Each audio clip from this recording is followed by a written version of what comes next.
Yon, welcome back sa ating YouTube channel, Ronde TV mo. Sa pagsampa ng kaso ng Department of Justice laban kay Pastor Apollo Kibuloy, Senado at Kongreso ititigil na ang pag-imbestiga laban kay Pastor Kibuloy. Pero bago tayo magpatuloy, hingila pa ako ng konting pabor. Sana po paki-like ng video na ito. At sa mga hindi pa nakasubscribe, sana po pasubscribe ng aking YouTube channel, Ronde TV mo. Ay nang ayon kay Atty. Harry Roque, maliwanag pa sa sikat ng araw na dapat itigil na ang pag-imbestiga ng Senado at Kongreso laban kay Pastor Kibuloy dahil ang kaso na ito ay nasa korte na at itong mga witness na hinaharap o iniharap nitong si Senador Risa Hontiveros ay wala naman daw kredibilidad. Kayo mga kababayan, kayo na lang din yung bahalang humusga kung itong mga sinasabi ni Atty. Harry Roque ay may katotohanan. Yun ang wag na natin itong patagalin. Sabay-sabay na natin itong panoorin. San, hindi natin alam that God works in a mysterious ways. Sino ba namang ang mag-aakalain na yung desisyon ng DOJ na isampa ang kasong kriminal kay Pastor Apollo Kibuloy ay magiging dahilan para itigil ang trial by publicity laban sa kanya? Yan po ngayon ang pinag-uusapan ng Senado, no? Kung dapat bang arestuhin itong si Pastor Apollo Kibuloy for contempt dahil hindi raw siya sumipot matapos siya mabigyan ng summons na umapir. Pero yung iniimbestigahan naman ni Senator Hontiveros, yung alleged rape, alleged sex trafficking, ito po yung demanda ng kanyang testigo na nauna nang na-dismiss ng Davao Prosecutor's Office dahil nga sa kawalan ng ebidensya. Now, matapos po ma-dismiss yan ng Davao Fiscal's Office, sinampa sa DOJ on petition for review. Ganun po kasi yung proseso. Kapag hindi nagsampa ang lokal ng piskal, po pwede mong i-apila sa DOJ. At siyempre, hindi naman tayo nagtataka na binaliktad ng DOJ ang desisyon ng mga lokal na piskal na nakakaalam ng actual na pangyayari at ngayon ay dinesisyonan na sampahan si Pastor Kibuloy. Alam nyo bang paborihan kay Pastor Kibuloy? Bakit? Unang-una, matutuloy pa ba yung investigasyon ni Hontiveros at saka ng mababang kapulungan doon sa sinasabing sex trafficking at mga kaso ng rape? Well, alam niyo po, malinaw na malinaw, gaya ng sikat ng araw, yung desisyon ng Korte Suprema sa Bengzon versus Senate Blue Ribbon Committee.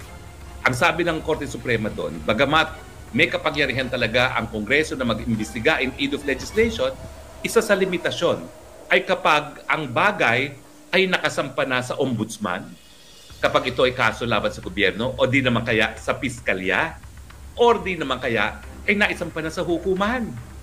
Ito, hindi lang siya nakasampa na sa piskalya, na-dismiss na nga.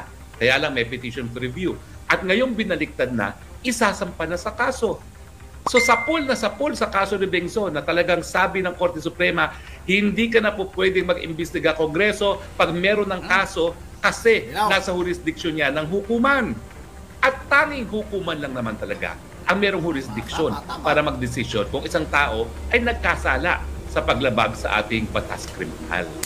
So ibig sabihin, shut up, Hontiveros. Wala ka ng jurisdiction. Laos ka na naman. Hindi ka naman po pwede makakuha ng boto dyan sa iyong in aid of re-election na investigasyon na ginagawa kay Pastor Apollo Kibuloy. Bebuti nga. Tumemi ka na naman. Kung hindi mo siguro binuhay itong kontrobersiya nito sa pamamagitan ng inyong OA na mga testigo na hindi naman pinaniwalaan ng mga piskal noong unang instance, hindi na siguro mag-iisip na baliktarin ng DOJ itong kasong ito. Siyempre, siguro hindi rin naisip ng DOJ. Akala nila gusto nilang gipitin ito dahil ito ay kaalyado ni Presidente Duterte. Hindi naman nila nalaman na itong kasong ito ay magiging dahilan para tumigil ang lahat ng investigasyon laban kay Kibuloy kapag ang pinag-uusapan ay yung kasong rape o di naman kaya ay sexual human trafficking. Kasi nakabinbin na ngayon sa hukuman, hindi lamang sa piskalya. Bagamat doon nga sa kaso ng Bengzon, pag nakabinbin sa ombudsman para sa preliminary investigation, kung ito ay ginawa ng public official at ito ay paglabag na ating anti-graft laws, wala na rin jurisdiction ang Kongreso. Bakit walang jurisdiction? Dahil po yan doon sa tinatawag na separation of powers. Yung hidikatura, nagdedesisyon pagdating sa kung mayroong nalabag na batas o wala. Ang ehekutibo, siya nagpapatupad ng batas at ang Kongreso gumagawa ng pulisiya. So kapag ang kaso ay nasa kamay na ng hukuman, nasa kamay na ng ehekutibo, mga piskalya para mag-imbestiga ng probable cause, wala na pong jurisdiction ang Kongreso. Finito na ang lahat ng investigasyon sa Kongreso, sa Kamara de Representante o di naman kaya dito sa Senado. Wala na kayong jurisdiction na imbestigahan pagdating sa potential rape at pagdating sa human trafficking charges laban kay Pastor Apollo Kibuloy. Pangalawa, alam niyo bang mas makakabuti rin ito kay Pastor? Bakit? Maski pahingin ngayon ng Amerika ang extradition ni Pastor Kibuloy, may kaso siya sa Pilipinas. Kinakailangan matapos muna ang kaso dito sa Pilipinas bago siya dalhin sa Amerika. O hindi ba papurdin yan kay Pastor Kibuloy? Dahil kung wala siyang kaso, dire-diretso po yan. Ang tatanungin lang ng hukuman, dahil dadali nga yan sa hukuman, no, matapos mag-request ang US State Department, magre-request yan sa Department of Foreign Affairs, ipo-forward ang Department of Foreign Affairs sa Department of Justice, sa Office of State Counsel, yung mga bagay-bagay na international law, dyan po pinapadala, tapos ipa-file sa hukuman. Pero ang tatanungin lang ng hukuman, ito ba isang krimen na extraditable? Pero isa sa hadlang para ma-extradite ang isang tao, kung merong kasong nakabinbin dito sa Pilipinas. Bakit?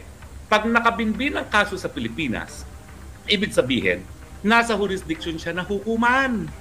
At pag siya'y nasa jurisdiction ng hukuman, hindi siya po pwede umalis ng Pilipinas. Nakita niyo yan? God really works in mysterious ways.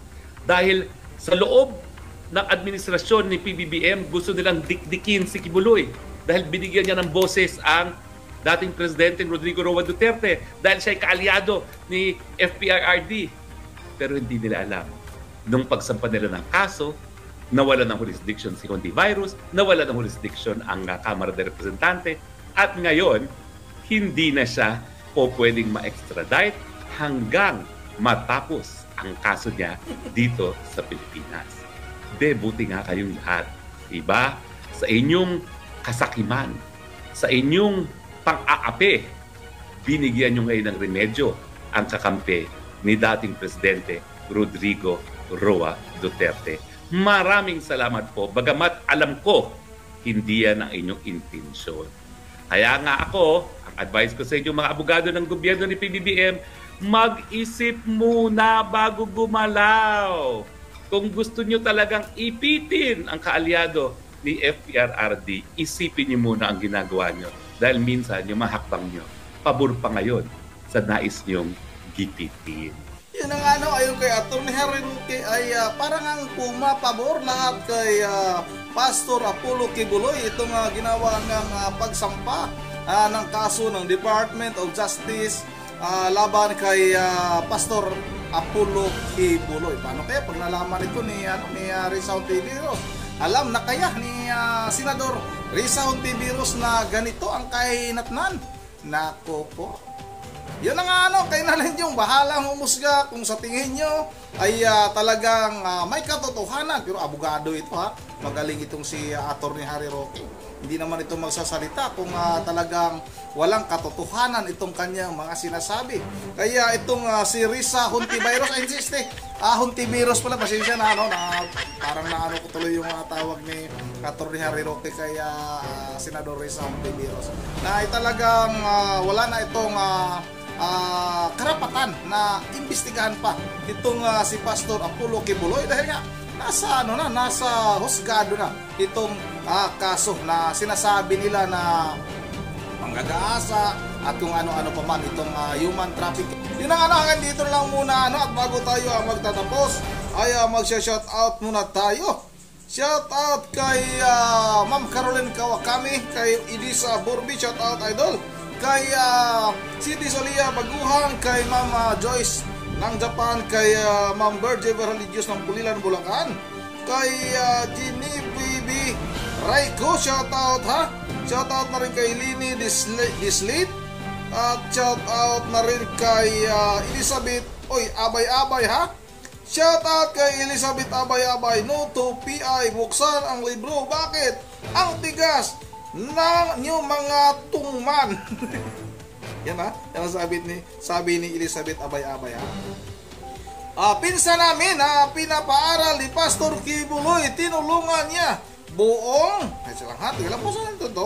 buong pamilya hanggang sa pagkain. Yan ang sabi. Hindi ako nasasabi niya na. Sabi ni Elizabeth Abay-Abay. Yun ang hanggang dito na lang muna. Binasa ko lang yung basahin din natin yung hindi pabor kay Pastor Kibuloy. Baka sabihin nyo na yung binasa ko lang, yung pabor kay Pastor Kibuloy. Ito, basahin natin to. Sana ba yun? Magbasa tayo ng ilan ditong kontra kay Pastor Kibuloy. Ito puro madaming tama dito mga pabor kay Pastor Kibuloy ha. Sana ba yun? Yung hindi naman pabor. Bakit takot siya mamatay? Ayaw niya magpakita, di ba? Anak siya ng Diyos, sabi ni Marlon Salazar. Yun ang andito na lang muna At once again, this is Ronde TV mo. Ingat lahat, God bless bawat isa sa atin.